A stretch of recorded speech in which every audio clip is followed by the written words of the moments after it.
आदरणीय मोदी जी का जो दौरा है ये पूरे देश के लिए अच्छी संभावनाएं खोलेगा।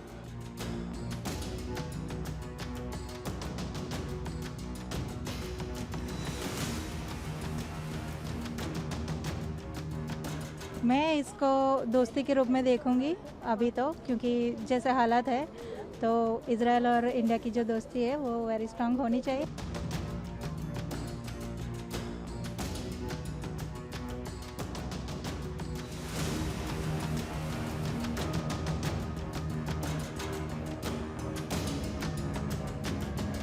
प्राइम मिनिस्टर मोदी जी यहाँ पर आए हैं, दूसरे वक्त आए हैं और हमें बहुत बहुत गर्व महसूस होता है कि वो हमारे इजराइल, हमारे फादरलैंड के साथ इतनी अच्छी रिलेशनशिप रखते हैं।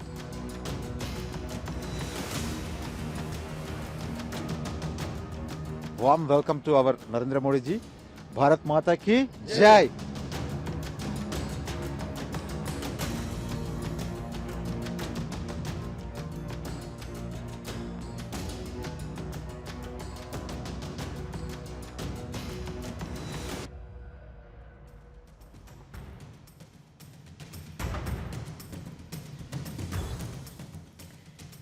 नमस्कार, आप सभी का स्वागत है भारत 24 पर। शाम के 6 बजने के साथ ही वक्त है दहाड़ का। प्रधानमंत्री नरेंद्र मोदी 2 दिन के दौरे पर इजराइल के तेल अवीव पहुंचे। एयरपोर्ट पर प्रधानमंत्री मोदी का भव्य रेड कार्पेट वेलकम हुआ। प्रधानमंत्री बेंजामिन नेतन्याहू ने अपनी पत्नी के साथ एयरपोर्ट पहुंचते ही प्रधानमंत्री नरेंद्र मोदी का गर्मजोशी के साथ स्वागत किया। इजराइल दौरे को लेकर प्रधानमंत्री मोदी ने एक्स पर पोस्ट किया है, इजराइल पहुंच गया हूं, एयरपोर्ट पर शानदार स्वागत हुआ।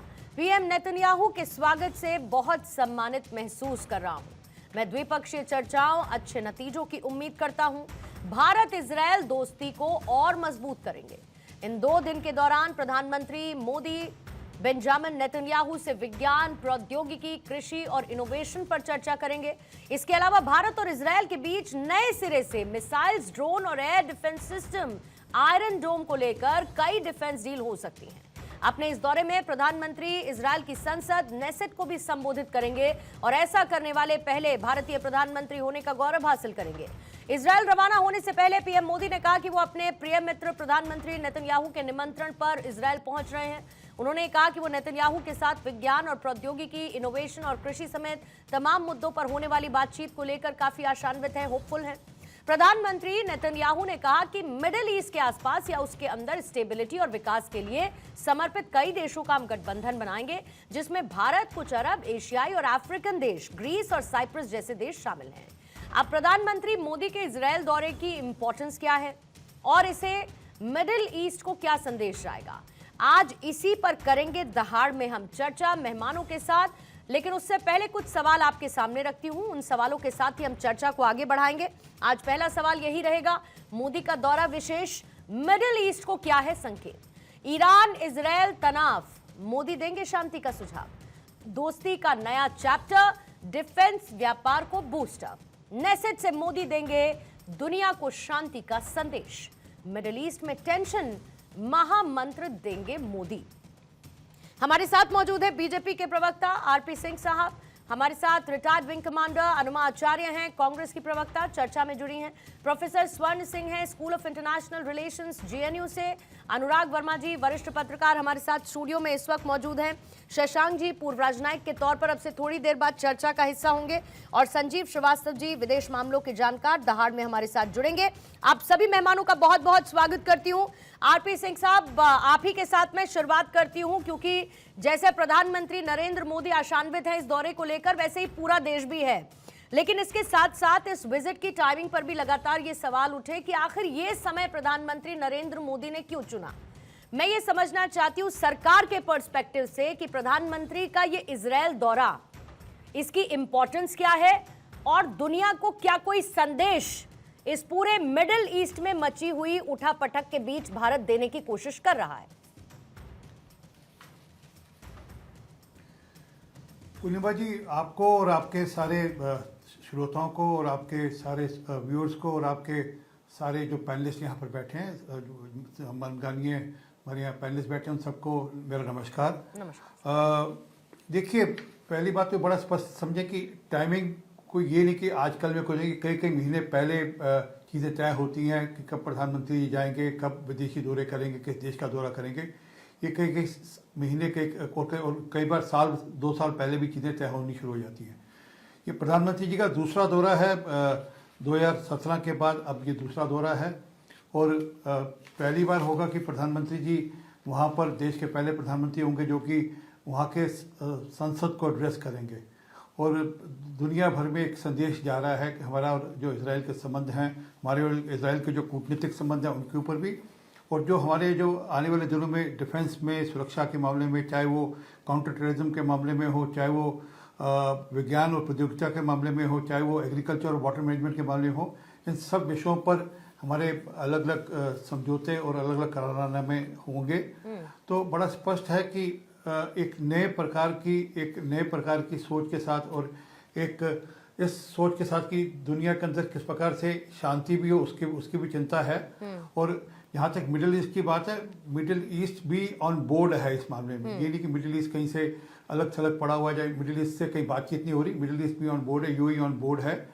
और मिडिल ईस्ट भी चाहता है कि इस पूरे क्षेत्र में शांति हो और उसमें प्रधानमंत्री जी एक अग्रसर रोल प्ले करें, ऐसा भी मिडिल ईस्ट चाहता है और उसमें प्रधानमंत्री जी सुनिश्चित चिंता करेंगे। ठीक है। अनुमा आचार्य जी, प्रधानमंत्री नरेंद्र मोदी का इजरायल पहुंचना, फिर उसके बाद उनके स्वागत की तस्वीरें भी हमने देखी, लेकिन इसके साथ साथ कांग्रेस की तरफ से ईरान के साथ हमारे रिश्ते नहीं बिगड़ने चाहिए, ईरान के साथ भी हमारे रिश्ते अच्छे रहने चाहिए, इन तमाम बातों का जिक्र किया गया है। आपको लगता है कि भारत आज उस पोजीशन में है और भारत उस विश्वसनीयता के साथ आगे बढ़ रहा है जहां पर एक संतुलन बनाए रखने की कैपेसिटी इस देश में है, और न सिर्फ ये देश के लोग मानते हैं बल्कि दुनिया भी इसी तरीके से भारत को देख रही है। लेकिन क्या भारत का विपक्ष इसे इसी नजरिए से देख रहा है? इसी बीच में शशांक जी भी जुड़ चुके हैं। शशांक जी, आपके पास भी आऊंगी, सिंह साहब जवाब दीजिएगा। मुझे लगता है कि आज के यदि संदर्भ में आप देखें, स्वर्ण सिंह जी रोक रहे हो आपको, एक बार सिंह साहब का मैं जवाब ले लूं। सिंह साहब का मैं जवाब ले लूं, कुछ क्वेश्चंस रेज किए हैं अनुमाचार्य जी ने, बोलिएगा सिंह साहब। नहीं, मैं बीच में नहीं, पहले बोल लेने दीजिए। जो बोल रहे थे वो सीनियर हैं, उनको बोल लेने दीजिए, मैं बोल दूंगा, मैं जवाब दे दूंगा इसका। पहले जी, वो सरनेम से सर एक्चुअली थोड़ा कंफ्यूजन हो गया, लेकिन आरपी सिंह साहब आप बोलिएगा जी। कोई बात नहीं, अच्छा नहीं लगता, आपने उनको ठोक दिया। नहीं, सीनियर है, प्लीज, अच्छा नहीं लगता। ओके, उनको बोल लीजिए। ओके, स्वर्ण सिंह साहब आप बता दीजिए, इंटरनेशनल रिलेशंस के लिहाज से और खासतौर पर जो अनुमा आचार्य जी ने कहा उसके पर्सपेक्टिव में आपका नजरिया, या इस विजिट से या मिडिल ईस्ट में अभी जारी रकस के बीच में इस दौरे को कैसे आप देखते हैं? धन्यवाद। दो सिंह पैनल पर होने से ये कंफ्यूजन हुआ, उसके लिए सॉरी। No, that's okay. आज के परिप्रेक्ष्य में मैं कह रहा था, यदि आप देखें तो केवल पुतिन या शी जिनपिंग या शेख हसीना या नेतन्याहू की ही बात नहीं है। आज जितनी बड़ी शक्तियां हैं वो सीरिया में एचटीएस के साथ तालमेल बना रही हैं, अफगानिस्तान में तालिबान के साथ तालमेल बना रही हैं। तो शायद आज का जो संदर्भ है उसमें काफी बदलाव आया है और बड़ी शक्तियां जो हैं वो यथार्थ को सामने रखकर और व्यवहारिक तौर पर किस तरह से अपने देश को कुछ फायदा हो सकता है उसको लेकर मुझे लगता है ज्यादा एक तरह से जागरूक रहती हैं। इसीलिए आपने जैसे कहा कि खाड़ी के देशों में, मध्य पूर्व एशिया में सभी देशों से भारत का तालमेल है, पर क्या ये अपेक्षा सही है कि सभी से एक जैसी दोस्ती होगी? वो शायद नहीं हो सकता है। तो उस संदर्भ में जाहिर है कि पिछले करीब एक दशक में इजराइल के साथ जो हिस्सेदारी है, साझेदारी है, वो बहुत तेजी से आगे बढ़ी है। और भारत को जब लगता है कि चीन और पाकिस्तान लगातार अपने मिसाइलों के और परमाणु हथियारों के जखीरे को बड़ा कर रहे हैं, तो उसको अपना एक सुदर्शन चक्र शील्ड जो प्रधानमंत्री ने पिछली इंडिपेंडेंस डे की स्पीच में कहा था कि अगले 10 साल में बनाना चाहते हैं, तो ये बैलिस्टिक मिसाइल डिफेंस में आज इजराइल दुनिया का सबसे एक तरह से अग्रिम श्रेणी में खड़ा देश है। और जब जून में आपको याद होगा 12 दिन का युद्ध हुआ था, तो ईरान ने करीब 550 मिसाइलें और 1000 से ऊपर ड्रोन हमला किया था इजराइल के ऊपर, और उसमें इजराइल ने कहा कि 99% उन्होंने ड्रोन्स को मार गिराया और 86% मिसाइलों को मार गिराया। तो एक तरह से उनको सामने एक उदाहरण है कि इजराइल सक्षम है बैलिस्टिक मिसाइल डिफेंस को लेकर, और खासकर उसमें जो जिसको आयरन बीम का नाम दिया जा रहा है, आयरन डोम के साथ साथ वो एक लेजर वेपन है जो इसी रक्षा को सस्ता और भी एफिशिएंट बनाने की एक तरह से उदाहरण है। तो भारत को लगता है कि रक्षा का जो साझेदारी इजराइल के साथ है उससे भारत की सुरक्षा सुदृढ़ हो सकती है। इसीलिए आप देखें 2020 से 24 तक 20 अरब डॉलर के हथियारों का हमने आयात किया और अभी भी इस यात्रा में शायद 8.5 अरब डॉलर की इस तरह की कोई आपस में संधि रक्षा उपकरणों को लेकर होने की उम्मीद है। तो यही नहीं कि रक्षा ही नहीं, उसके अलावा चाहे ड्रिप इरिगेशन हो या शोध हो, नवाकार हो, बहुत बहुत अलग अलग क्षेत्रों में इजराइल के साथ बहुत तेजी से हिस्सेदारी बढ़ी है। अब जाहिर है एक देश से आपकी हिस्सेदारी बड़ी तेजी से बढ़ती है तो दूसरे के साथ रिश्ता जैसे था वैसे भी रहे तो बहुत वो लगता है कि कमजोर हो गया।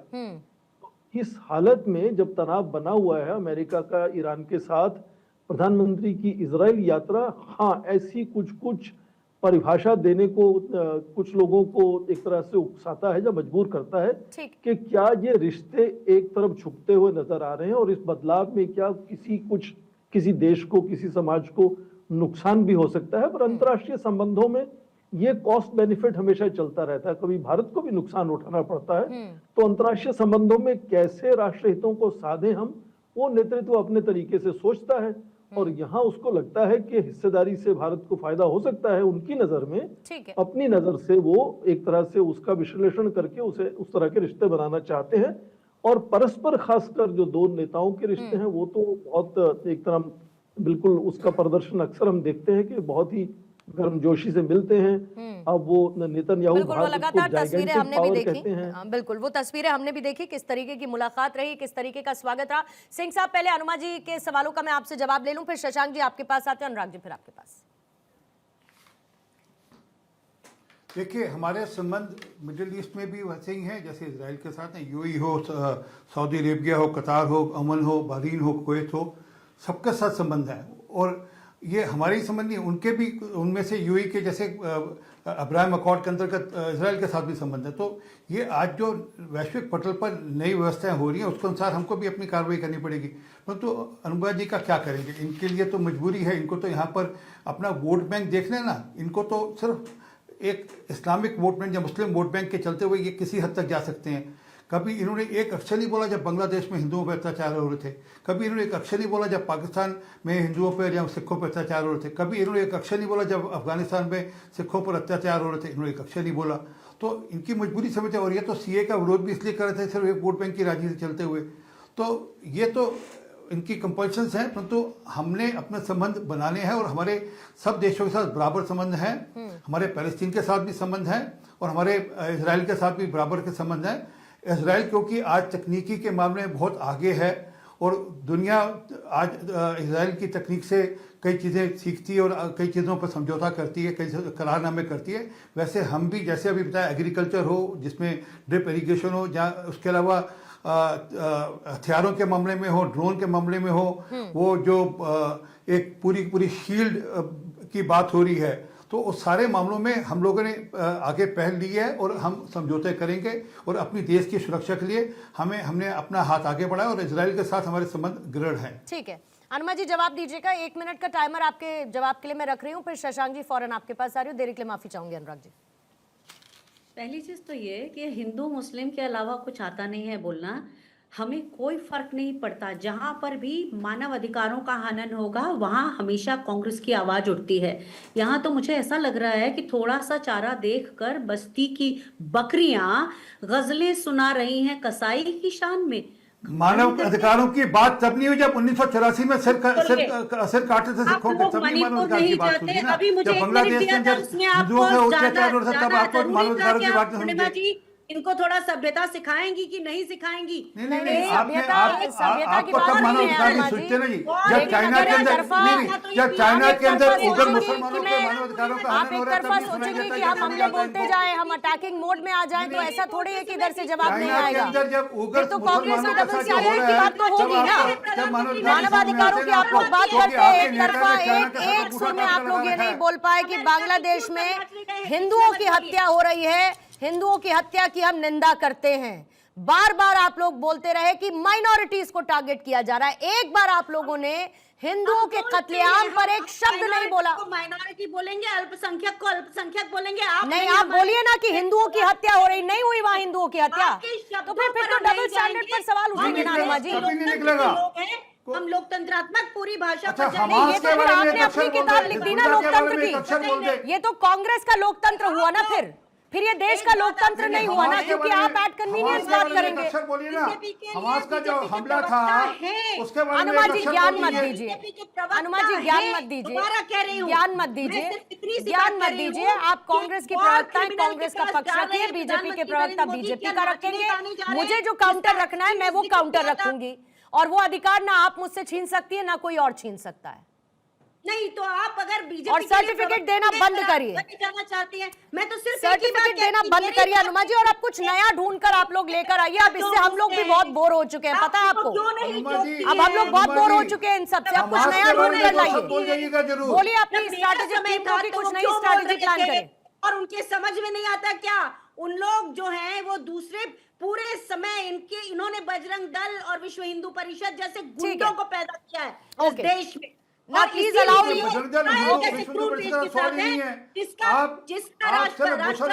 वोट के मद्देनजर हमास के पक्ष में खड़े हो। एक वॉर क्रिमिनल है, आईसीसी का अरेस्ट वारंट है उसके खिलाफ। आप उस वो जो 23 अक्टूबर 2023 को हुआ था वो क्या था, वो क्या एक्ट था, ये बता दीजिए एक बार। बोलिए ना एक बार, वो गलत था, बोलिए अपने अच्छे मुंह से बोलिए ना कि वो गलत था। ओके ठीक है, बाकी आपकी नजर में अनुमा जी वॉर क्रिमिनल जो भी है, 2023 में हुआ था, आपकी नजर में वॉर क्रिमिनल जो भी हैं, लेकिन जब आपने पाकिस्तान से बातचीत की पेशकश की, आपके नेताओं ने पाकिस्तान के लिए प्रेम दिखाया, तब आपको ये नहीं नजर आया कि पाकिस्तान के देश ने आतंकी भेजकर देश में कोहराम मचाया, तब तक आपको नजर नहीं आया। आपने कहा नहीं आइए टेबल पर बैठकर बात करेंगे, क्योंकि तब कांग्रेस को दिखा नहीं। बहरहाल Shashank ji, Shashank ji sorry for the delay.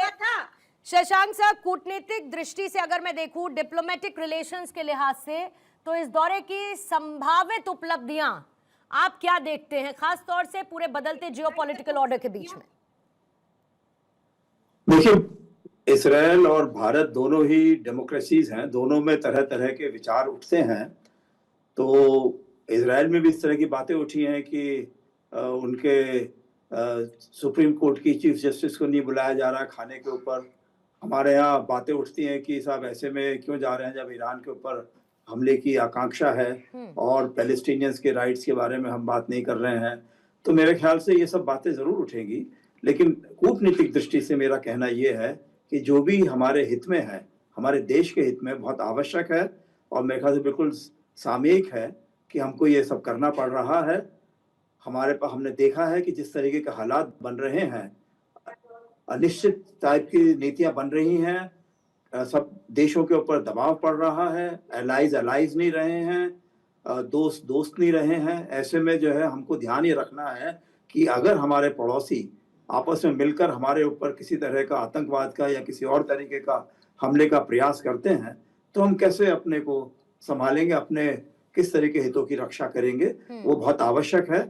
और दूसरा, आतंकवाद के मसले पे इजराइल ने बहुत, इनके पास इस तरह के टेक्निक और तरह के एक्सपर्टीज है जो भारत के साथ में मिलाकर हम उनके साथ में आगे बढ़ सकते हैं। इस, और जो सिंह साहब ने बोला है एग्रीकल्चर के मसले पर, तो मैं मालूम है कि एक जमाना था जब मैं बच्चा था तो बहुत बवंडर उठते थे राजस्थान की साइड से, लेकिन जब से इजराइल के साथ में हमने ड्रिप इरिगेशन और तरह का एग्रीकल्चरल टेक्निक्स को अपनाया है, तो अब देखिए वहां से जो है वो बहुत कम हो गया है। पोल्यूशन आता है, लेकिन अब बात करते हैं पंजाब से आ रहा है, हरियाणा से आ रहा है, लेकिन अब कोई वो राजस्थान से बवंडर जो आते थे पहले, धूल की आंधी आती थी, वो बंद हो गई है। उसमें बहुत बड़ा योगदान उनका रहा है। इसी तरीके से आतंकवाद को भी निपटने के लिए डरते हैं आतंकवादी जब उनको मालूम चलता है कि इजराइल और भारत जुड़ गए हैं आपस में, तो हमारे ख्याल से बहुत आवश्यक है। हमने देखा है कि अमेरिका हमारा दोस्ती करना चाहता था, उसने कहा था कि डिफाइनिंग पार्टनरशिप होगी इस सेंचुरी की, लेकिन जैसे ही मौका मिला उनको क्रिप्टो करेंसी बनाने का या कुछ और अपने फायदे उठाने का, तो उन्होंने फौरन पाकिस्तान के नेताओं को, राष्ट्राध्यक्ष को और उनके जो आर्मी के चीफ हैं उनको मदद करना अपना कहना शुरू कर दिया। बहुत बढ़िया आदमी है, उनको खाना खिलाएंगे, बहुत अच्छे तरीके से रखेंगे, और उन्होंने हमको नोबेल प्राइज के लिए रेकमेंड कर दिया है। तो मतलब कि ऐसा आतंकवादियों को जो खुद डायरेक्टली इनडायरेक्टली सपोर्ट करते हैं, वो किसी को नोबेल प्राइज का कर देते हैं, तो वो खुश होके अपने तरीके से बात करने लगते हैं भारत के ऊपर। वो कहते हैं 100% या 500% लगा देंगे। तो भारत के अपने हितों की रक्षा करनी बहुत आवश्यक है। हमारे को जो है, अगर ये ध्यान सरकार नहीं करेगी तो कौन करेगी? हम अपना और भारत लगातार इस बात को हमेशा हर मंच पे दोहराता भी रहा है कि राष्ट्रीय हित सर्वोपरि है। राष्ट्रीय हित को लेकर पहले हमें सोचना पड़ेगा, भारत की संप्रभुता की रक्षा करनी है, इसको भी सोचना पड़ेगा कि कैसे। अनुराग जी, आपका रिएक्शन लेके फिर मुझे क्विकली हेडलाइंस की तरफ जाना होगा। राजनीतिक दृष्टि से अगर मैं इसको समझना चाहूँ, जो अनुमा जी ने कहा, जो सिंह साहब अभी कह रहे हैं, काउंटर्स चलते रहते हैं, बहरहाल राजनीतिक दृष्टि से इसको आप कैसे देखते हैं?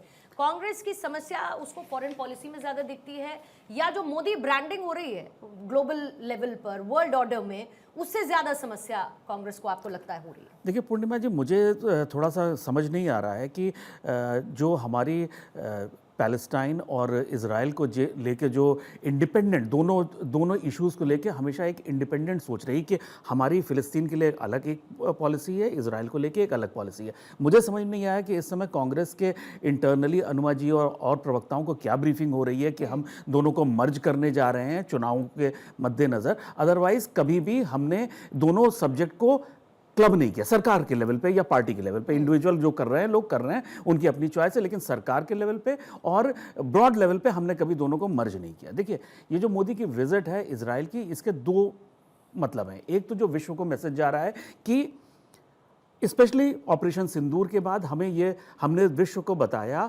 कि इजराइल की टेक्नोलॉजी हमारे पास है, उसका क्या नतीजा निकला, और उसको जो यूज़ करने की हमारी जो स्किल्स, हमारी फौजों की जो स्किल्स थी वो कितनी सुपीरियर थी, वो हमने मैसेज दिया।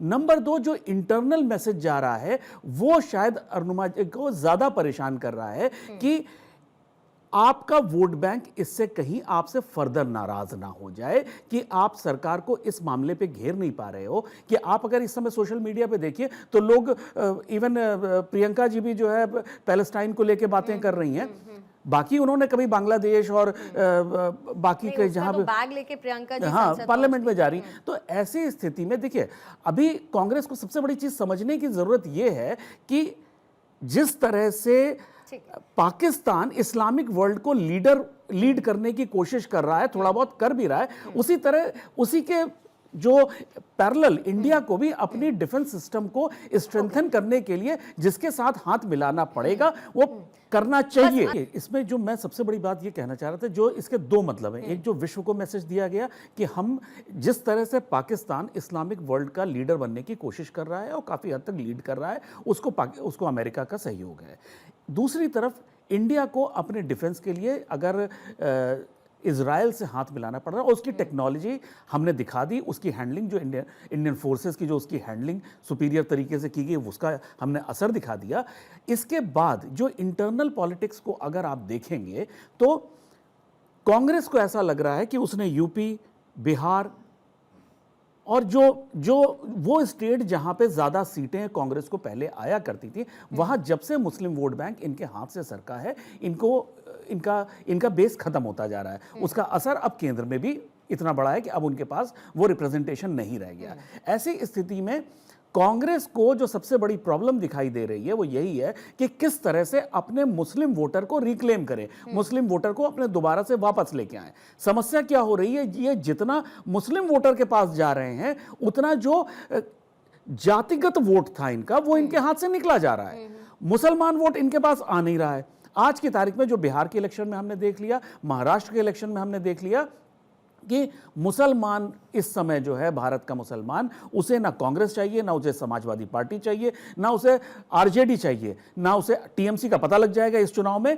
वो अब अपना नेता अपने बीच से लाना चाह रहा है। वो जो इन नेताओं ने, उनको पता चल गया है कि इन नेताओं ने आजादी के बाद से सिर्फ वोट लेके, इनको वोट बैंक से ज्यादा कुछ समझा नहीं, कुछ बनाया नहीं, इनकी कम्युनिटी के ग्रोथ के लिए कुछ नहीं किया। तो वो अब मुस्लिम मतदाता को समझ में आ चुका है। तो आज की तारीख में इनको अपने बीच का नेता चाहिए। ठीक है, अनुमा जी जवाब दीजिएगा, क्योंकि आप फिर कहेंगे कि हिंदू मुस्लिम करने लगते हैं हर कोई, लेकिन पॉलिसी पैरालिसिस का नैरेटिव तो यूपीए काल में रहा ही है ना। देखिए, एक तो इसमें बहुत जल्दी साफ हो गया कि राजस्थान में कोई इजराइल ने कोई ऐसा सिस्टम नहीं लगाया है। ये केवल सोशल मीडिया की अफवाह है और आपके चैनल में आप सोशल मीडिया की अफवाह पर एक व्यक्ति को बोलने दे रही है विशेषज्ञ बुलाकर। मैं तो शर्मिंदा हूँ कि मैं किस डिबेट में आ गई। सोचिए तो जरा, खुद देखिए, अभी आप खुद चेक मैं करिए। इंतजार कर रही हूँ अनुमा जी, मैं इंतजार कर रही हूँ। एक्चुअली अभी अभी आपने कोरियर बॉय को भेजा है, आपके तरफ से 4 सर्टिफिकेट आने हैं, तो अभी भारत 24 के ऑफिस में वो 4 सर्टिफिकेट पहुंचने में थोड़ा सा समय लगेगा।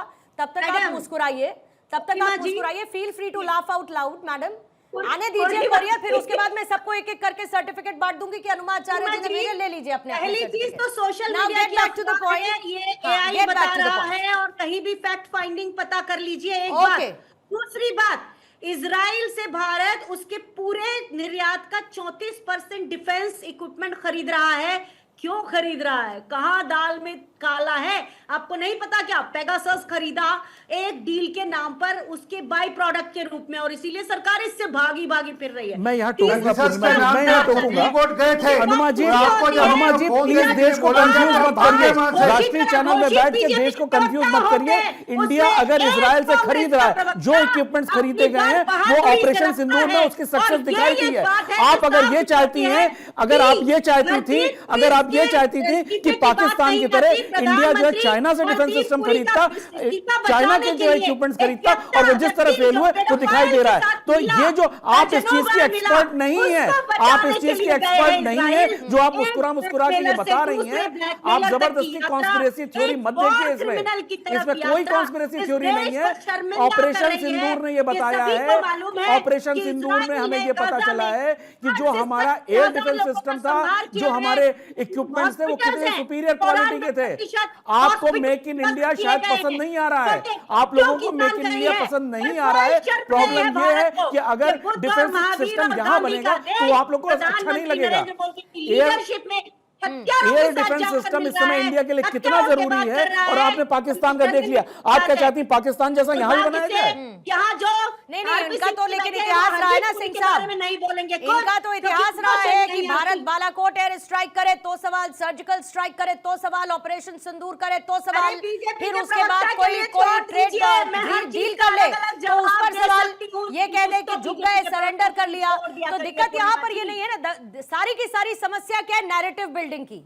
कितना मजबूती के साथ आप नैरेटिव बिल्डिंग कर सकते हैं? प्रधानमंत्री की शर्मिंदगी की यात्रा, जहां वो नाचने गाने गए थे पिछली बार। अरे मैडम, मुंबई अटैक याद कर लीजिए, मुंबई अटैक याद कर लीजिए। जब यहाँ किसी ने जवाब देना चाहती थी और कांग्रेस ने तब क्या किया? पाकिस्तान को सिवाय डोजियर भेजने के अलावा कांग्रेस की सरकार कुछ नहीं कर पाई, हाथ पर हाथ रखकर बैठी रही। आप संतुलन बनाए रखने के चक्कर में निर्णायक नहीं हो पाए अपनी सरकार के समय। याद कर लीजिए और इतिहास के पन्ने पलट लीजिए। आरपी सिंह साहब आइएगा। खुश हो रहे हैं आप? क्यों खुश हो रही है देश के नीचे गिरने पर? आप बताइए कि आप इतनी खुशी और मुस्कुराते हुए देश के गिरने का नैरेटिव क्यों फैला रही है? सवाल ठीक से पूछिए। आप देश के गिरने का नैरेटिव क्यों फैला रही है? क्योंकि आपको तो देश बढ़ता हुआ दिख ही नहीं रहा है, आपको तो देश में कुछ बेहतर हुआ दिख ही नहीं रहा है, और वो आपकी राजनीतिक मजबूरी है। छोड़िए, ठीक है। सिंह साहब जवाब दीजिएगा। आरपी सिंह साहब आप, फिर उसके बाद स्वर्ण जी आपके पास आती हूँ, शशांक सर आपके पास आऊंगी। आरपी सिंह साहब आइएगा प्लीज। बताइए, गिरा है कि नहीं गिरा? इनसे पूछिए, जब 26/11 हुआ था तो सबके एयरफोर्स चीफ अली बेजर साहब ने कहा था ना कि हमें हमला करने की छूट दो, तो हाथ बांधते थे, बोले ना ना ना ना ना, बेचारा पाकिस्तान। शर्म शेख में जाकर कहा बेचारा पाकिस्तान, इस पर तो हमला करना ही नहीं चाहिए। और जब हमने हमला किया वापस ऑपरेशन सिंदूर में, जिसपे इजराइल का सहयोग रहा, तो इनको दिक्कत है उससे। असल में क्या है कि ये चाहते नहीं कि भारत मजबूत हो, भारत तगड़ा हो और भारत दुनिया के सामने एक संदेश दे। ये तो चाहते हैं कि भारत चाइना के सामने दबा रहे, क्योंकि इन्होंने चाइना के साथ अंगूठा काट कर दिया हुआ है। आज तक कभी इन्होंने पब्लिक किया कि इन्होंने जो करारनामा साइन किया था चाइना के साथ, वो क्या है? क्या इन्होंने बताया कि जब डोकलाम हो रहा था रात को, आधी रात को जाकर चाइना के मैनेजर के साथ भोजन किस बात के लिए कर रहे थे? जब मानसून वक्त गए तो चाइना के जो मंत्री थे इनसे मिलने के लिए क्यों आए थे? कभी इन्होंने बताया कि राहुल गांधी, जो राजीव गांधी फाउंडेशन है, उसमें चाइनीज एम्बेसी से पैसे क्यों आए थे? क्या इन्होंने बताया कि जाकिर नायक से पैसे क्यों आते थे इनके उसमें? सिर्फ आप लोग दूसरों के सामने हेडलाइंस बनाते हैं और कुछ नहीं कर सकते आप। ऑपरेशन सिंदूर ने साबित कर दिया कि भारत की सरकार ने भारत की सेना के साथ कैसे दिया था। आपकी तरह नहीं, आज तक पकड़े क्यों नहीं गया कोई? हाँ, शर्म नहीं संदूर आती है कि अगर उसको ऑपरेशन सिंदूर संदूर में कहते जो जवाब हैं। दिया, मुंह तोड़ जवाब दिया, उसका सुना नतीजा नहीं है कि आपने आज ये भारत बात की देखा छवि ना, दुनिया में तो गई है, जो सुना भारत की की इज्जत छवि दुनिया में करती उज्जवल हुई है, तो उसका आपका कारण है। ऑपरेशन सिंदूर नाम रखा और ठीक है। सिंदूर का सौदा किया। अरे शर्म से डूब जाने की बात है ये। ओके, और 26/11 के शर्म बाद से तो डायलॉग आपको कंटिन्यू आना- रहे शर्म तो पाकिस्तान आपको के आनी साथ। चाहिए। ये तो जो बीजेपी ने कि कहा था हर ना, आदमी के हर 26/11 के बाद पाकिस्तान काम के के साथ ऊपर डायलॉग प्रशंसा कंटिन्यू खड़े रहना करती हैं। चाहिए। ये आदमी बीजेपी के ने हर कहा था, अगर गौरव ये यूपीए ने थोड़ी कहा था। इसमें इनके आने के बाद ग्रे लिस्ट से बाहर निकला है, ये ग्रे लिस्ट में दोबारा नहीं डाल सके। इतने तो बेशर्म है ये लोग, विदेश नीति की समझ नहीं है इनको। ओके, पाकिस्तान के ऊपर एक अक्षर नहीं निकलेगा, चाइना के ऊपर एक अक्षर नहीं निकलेगा, हमास के ऊपर एक अक्षर निकलेगा। अनुमा जी एक चैलेंज लीजिए मेरा, अनुमा जी चैलेंज लीजिए, आप जरा बोलिए ना, हमास ने जो किया था गलत किया था, बोलिए ना, एक अक्षर बोलिए ना।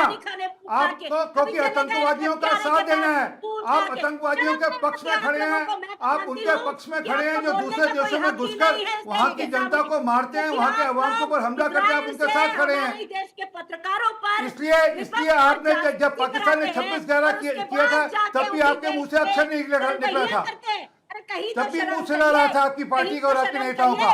कि आप एक हत्यारे देश के पास आप शर्म करो, कहीं डूब मरो जाकर, क्योंकि सेना का मनोबल तोड़ने के लिए किसी हद तक जाते हैं आप लोग। ठीक है, अब जरा टाइमर के साथ मैं आगे बढ़ूंगी। मुझे 3 लोगों से क्लोजिंग कमेंट लेने हैं। संजीव जी भी हमारे साथ जुड़ चुके हैं। संजीव जी, एक ही सवाल मैं आपसे ले पाऊंगी, लेकिन उससे पहले प्रोफेसर स्वर्ण सिंह साहब, and hypothetically speaking at the same time, क्योंकि जैसी संभावना बढ़ रही है ईरान और इजरायल को लेकर बीच में, आपको लगता है कि भारत के लिए स्ट्रैटेजिक रिस्क सिचुएशन क्या इस बीच में कोई पैदा हो सकती है? हाँ, जाहिर है कि यदि इस तरह से दोस्ती का हाथ इजराइल से भारत बढ़ाता है तो ईरान को भारत से दोस्ती पर कुछ हद तक शंका हो सकती है, पर विदेश नीति में आपको कभी भी आसान विकल्प नहीं मिलते हैं, और खासकर जब कोई देश बड़ी शक्ति की तरह से उभरता है तो दूसरे देशों से कभी ना कभी टकराव होता है, चुनौतियां आती हैं। और यहाँ तक ये विदेश नीति की बात है कैसे बनती है, तो केवल वोट बैंक से विदेश नीति नहीं बनती है। अंतर्राष्ट्रीय ढांचे में आपका स्थान क्या है, आपकी क्षमता क्या है, आपके अवसर चुनौतियां क्या हैं, आप क्या योगदान दे सकते हैं, बहुत सी चीजें मिलकर विदेश नीति तय करती हैं। और किसी एक देश के साथ ऐसा कभी नहीं होता कि आपकी हर बात पर सहमति बने। हर देश के साथ, दोस्त देशों के साथ भी कुछ मामलों पर सहमति बनाना असंभव होता है, मुश्किल होता है। इजराइल के साथ सुरक्षा की साझेदारी अच्छी है, मैं आतंक को लेकर साझेदारी अच्छी है। ठीक है, थोड़ा सा मेरे पास लिमिटेड टाइम है सर, सो सॉरी मैं आपको इंटरप्ट कर रही हूँ। शशांक सर, आपका क्लोजिंग कमेंट, फिर उसके बाद संजीव जी आपसे क्लोजिंग कमेंट लेके खत्म करूंगी। आपने ठीक कहा कि ये जो ईरान को लग सकता है कि हम इस समय इजराइल में क्यों जा रहे हैं, लेकिन ईरान खुद इस समय बातचीत करने में लगा हुआ है अमेरिका से कोई ना कोई हल निकालने के लिए। हल नहीं निकल पा रहा है ये बात और है, लेकिन ऐसा नहीं है कि ईरान ने कहा है कि नहीं हम बिल्कुल हल निकालने का प्रयास नहीं करेंगे।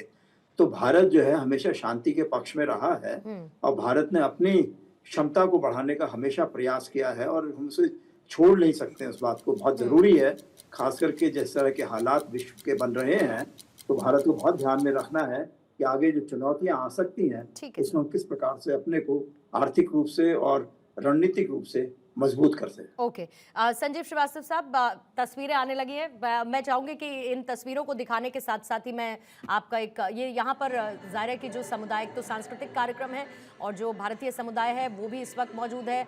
प्रधानमंत्री का स्वागत होने वाली तस्वीरें हमने पहले लगातार देखी हैं, लेकिन एक और इम्पॉर्टेंट बात संजीव श्रीवास्तव सर ये है कि भारत और प्रधानमंत्री के तौर पर नरेंद्र मोदी का ये पहला दौरा, दूसरा दौरा रादर देखने को मिलेगा 2017 के बाद, लेकिन नेसेट को संबोधित करना ये अपने आप में कितना बड़ा अचीवमेंट आप देखते हैं और पूरी दुनिया में इसको लेकर संदेश क्या जाएगा? और उसके अलावा अगर आप 2-3 पॉइंटर्स इस दौरे के ऐड ऑन करना चाहें तो प्लीज करें। भारत के प्रधानमंत्री श्री नरेंद्र मोदी का ये इजराइल का जो दूसरा दौरा है बेहद महत्वपूर्ण है और इस दौरे से भारत ने एक बार फिर से ये मैसेज देने की स्पष्ट कोशिश की है कि हमारी जो आज की जो वेस्ट एशिया की जो पॉलिसी है, जो इजराइल और पैलेस्टाइन के बीच के संदर्भ में जो पॉलिसी है उसमें डीहाइफिनेशन है, यानी हम इजराइल के साथ एक अलग तरीके के संबंध बना करके चलते हैं और फिलिस्तीन के साथ हो, ईरान के साथ हो, उसके साथ एक अलग तरीके के संबंध को हम बना कर चलते हैं।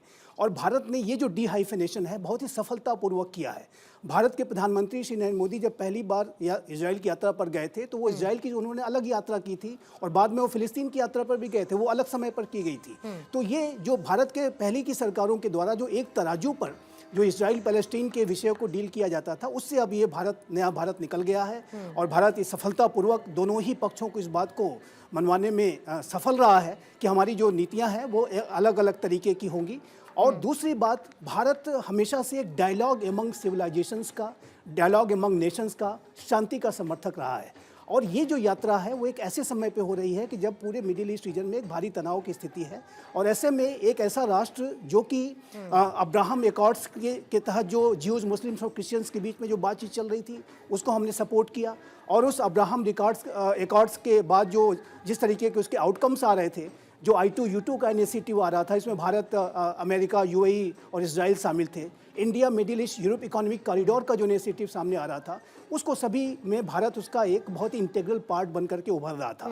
और आज भारत की जो मिडिल ईस्ट रीजन में जो भारत का जो प्रभाव है वो लगातार गहरा और मजबूत हो रहा है। और ऐसे में एक विश्व नेता की छवि रखने वाले, एक ऐसे राष्ट्र की छवि रखने वाले जो कि सिविलाइजेशनल और डेमोक्रेटिक वैल्यूज में विश्वास करता है। ग्लोबल साउथ की वॉइस के बाद मिडिल ईस्ट में बैलेंसिंग पावर के तौर पर भारत को स्थापित करना प्रधानमंत्री नरेंद्र मोदी की लीडरशिप में ये एक अच्छा मौका आप देखते हैं जिसको इनकैश करना चाहिए भारत को? जी, ये एक बहुत ही अच्छा मौका है भारत के और इजराइल के दोनों के संबंधों के संदर्भ में तो है ही, लेकिन ये जो यात्रा है पूरे मिडिल ईस्ट रीजन में एक बहुत ही सकारात्मक मैसेज देगी, और एक ऐसा मैसेज देगी जिसमें कि भारत जैसा जो राष्ट्र है, जो कि सभी को साथ में लेकर के चलने वाला राष्ट्र है, लोकतंत्र, विश्व का सबसे बड़ा लोकतंत्र है, वो हमेशा से एक डायलॉग का और समस्याओं के संवाद के माध्यम से समाधान का पक्षधर रहा है। तो मेरा ऐसा मानना है कि ये यात्रा बहुत ही सकारात्मक संदेश पूरे मिडिल ईस्ट रीजन की स्थितियों के संदर्भ में भी देगी, और एक विश्व नेता की छवि के तौर पर भी जो भारत के प्रधानमंत्री श्री नरेंद्र मोदी का उनका जो एक प्रभाव है वो भी यहाँ पर दिखेगा। जब वो वहाँ की इजराइल की जो संसद को, कैनेसेट को संबोधित करेंगे, तो उसमें भी जो मैसेजेस वो देंगे उसका भी जाहिर है कि पूरे मिडिल ईस्ट रीजन में, पूरे विश्व में उसकी पैनी नज़र होगी, और उसका बहुत व्यापक संदेश जाएगा। और देखिए, विश्व का जो सबसे बड़ा लोकतांत्रिक राष्ट्र, एक ऐसे राष्ट्र के संसद को जो कि जाहिर है कि आज तक कभी किसी मतलब बहुत गिने चुने लोगों को मौका मिला है। भारत की तरफ से तो पहली बार ये कोई प्रधानमंत्री है कि जो कि इजराइल की संसद को संबोधित करेगा, और ये निसंदेह ये एक बड़े ही और एक टेररिज्म पर एक ग्लोबल मैसेजिंग इस बात की उम्मीद की जा सकती है होगी, क्योंकि वो लगातार हर मौके पर होती हुई नजर आई है। डिस्पाइट हमने एससीओ समिट में भी देखा कि आतंकवाद को लेकर चीन की मौजूदगी, टेररिज्म के संदर्भ में मैं स्पष्ट रूप से कहना चाहता हूँ कि भारत और इजराइल का जो कोऑपरेशन है, वो जो भी आतंक परस्त जो भी राष्ट्र हैं, जहाँ कहीं भी आतंक को स्टेट स्पॉन्सर तरीके से किया जाता है, चाहे वो पाकिस्तान हो या इवन मैं कहूँगा ईरान भी इसी तरीके की पॉलिसी पर चलता है, और सभी को ये मैसेज बहुत क्लियर जाएगा कि आतंकवाद के संदर्भ में ये जो नया भारत है कोई डबल स्टैंडर्ड्स नहीं रखता है, और डबल स्टैंडर्ड्स नहीं रखता है, और आतंकवाद के संदर्भ में एकजुटता का समर्थक है, ये मैसेज भी जाएगा। ठीक है शशांक जी, तस्वीरें चलने के साथ साथ एक आपका भी टेक ले लेती हूँ, मुझे भी थोड़ा सा समय मिल गया है। शशांक सर, आपको लगता है कि प्रधानमंत्री नरेंद्र मोदी और बीते कई विदेश दौरे इंक्लूडिंग द इजराइल विजिट, जो उनकी इंडिविजुअल डिप्लोमेसी है, जो उनकी व्यक्तिगत कूटनीति है, वो भारत की क्षमता को डिप्लोमेसी के पर्सपेक्टिव में एनहांस ही कर रही है?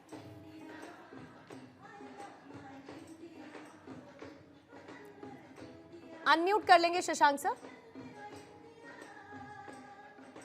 सॉरी, मैं म्यूट करके बैठ गया था, मैं सोचा शायद ये आखिरी कमेंट होगा संजीव जी का, बट एनीवे आई थिंक बहुत प्रधानमंत्री जो भी कुछ कर रहे हैं भारत की क्षमताओं को आगे बढ़ाने के लिए, सब लोगों को बताने के लिए कि भारत जो है बहुत अच्छा मित्र बन सकता है, और जो हमारे टेररिज्म के मसले पर या हमारे को अपने आगे बढ़ने के मसले पर जो हमारे अपने वो विचार हैं, उनको हम कोई भी किसी तरीके से कॉम्प्रोमाइज नहीं करेंगे। ये बात बहुत आवश्यक है, और जो दोस्त हमारे साथ मिलकर इसमें आगे बढ़ेंगे, हम उनके साथ में पूरा आगे बढ़ने को तैयार हैं। अब जो कि इसमें पैलेस्टाइन वगैरह का है, हमारे साथ में, उनके साथ में हमारे संबंध है। हमने अभी, आपने देखा होगा, संयुक्त राष्ट्र में वोटिंग हुई थी, उसमें हमने कुछ मसलों पे जो है उनका पैलेस्टाइन के जो राइट्स होते हैं उनके बारे में बात की थी, और हमेशा से ही हमारी दोस्ती रही है। लेकिन उसका मतलब ये नहीं है कि अगर आतंकवाद कहीं होता है और उसका अगेंस्ट उसके काम लिया जाता है, तो सिटीजन्स के लिए, नॉर्मल सिटीजन्स के लिए कुछ होता है तो वो हम उसके लिए हम नहीं पसंद करते हैं, लेकिन हम चाहते हैं कि आतंकवाद को हर तरीके से दबाना चाहिए और उसके लिए जो भी हमारे सहयोग कर सकते हैं जो देश, उनके साथ में आगे बढ़ना आवश्यक है। और इजराइल का हमने देखा है कि वहाँ पे अभी आप देखेंगे संसद में जो भाषण देंगे, वो पहला देश है, एक देश है जहाँ पर उन्होंने हमेशा कहा है कि भारत में जो भी यहूदियों को बहुत हमेशा से बहुत ज़्यादा आदर दिया गया है, कभी भी कोई डिस्क्रिमिनेशन नहीं हुआ है। ये बहुत बड़ी बात है। इसको जो है मतलब कि दिल में उनके इज्जत है भारत के लिए, तो हमको उसका भी मान रखना चाहिए। अनुराग जी, आपको लगता है कि भारत अपनी कहीं ना कहीं एक जो संघर्ष की राजनीति और ओवरऑल हम देख रहे हैं जिस तरीके का जियोपॉलिटिकल ऑर्डर चेंज हो रहा है, आपको लगता है कि भारत उस संघर्ष की राजनीति से ऊपर उठकर समाधान की पॉलिटिक्स की तरफ जाते हुए ओवरऑल द वर्ल्ड एक मैसेज दे रहा है, या फिर हम ज़्यादा उम्मीद कर रहे हैं क्योंकि क्षेत्रीय जटिलताएं बहुत ज़्यादा हैं? देखिए, अगर हम स्पेशली मैं कहूँगा कोविड के बाद से जिस तरह से भारत की जो पोजीशनिंग हुई है, अब वो अपने आप को वर्ल्ड लीडर के तौर पे ले जा रहा है। हमने जिस तरह से यूएस की जो ट्रेड डील के जो सैंक्शंस थे, जो धमकियां थी, उससे हम जिस तरह से निकले, जिस तरह से यूरोपियन यूनियन के साथ हमने मदर ऑफ ऑल डील्स करी, इसके बाद अब हमने विश्व को ये बता दिया है कि ये कोई दबाव की राजनीति, ये भारत से भाई बात मत करो, ये कहीं और बात करो, या अब हम दबाव की राजनीति और हम दबाव में आने की राजनीति से दूर हो चुके हैं। अब हमने कोविड में जिस तरह से विश्व को हमने जो है दवाइयां दी, जिस तरह से हमने लोगों की मदद करी, हमने मैत्री संबंधी बनाए, और ये हमने बताया कि हम टेक्नोलॉजी में हम बहुत सारी ऐसी फील्ड हैं जिसमें हम दुनिया से बहुत आगे हैं और हम लोगों की मदद करने में हम पीछे नहीं हटते, क्योंकि ये हमारी सभ्यता का पार्ट है। तो हम इस मामले में अभी दुनिया में एक बहुत बड़ा मैसेज लेके जा सकते हैं, वो जा रहा है। बिल्कुल, लगातार ये तस्वीरें भी हम आपको दिखाते रहेंगे। और प्रधानमंत्री नेतन्याहू के साथ कई विषयों पर बात की। ये प्रधानमंत्री ने अभी अभी इसका जिक्र किया है, जिस तरीके का स्वागत प्रधानमंत्री का गर्मजोशी के साथ हुआ, उसके लिए प्रधानमंत्री ने शुक्रिया अदा किया है। और 9 साल बाद इजरायल वो पहुंचे, इसे लेकर भी उन्होंने खुशी जाहिर की है। इन तस्वीरों पर लगातार हमारी नजर है। हमारे साथ तमाम मेहमान चर्चा में मौजूद थे, आरपी सिंह साहब, अनुमा जी, प्रोफेसर स्वर्ण सिंह शशांक जी, संजीव श्रीवास्तव जी, आपका भी शुक्रिया। अनुराग जी, आपका भी बहुत बहुत धन्यवाद। एक बहुत छोटे से ब्रेक के लिए आप पर रुकेंगे, आप बने रहिए भारत 24 के साथ।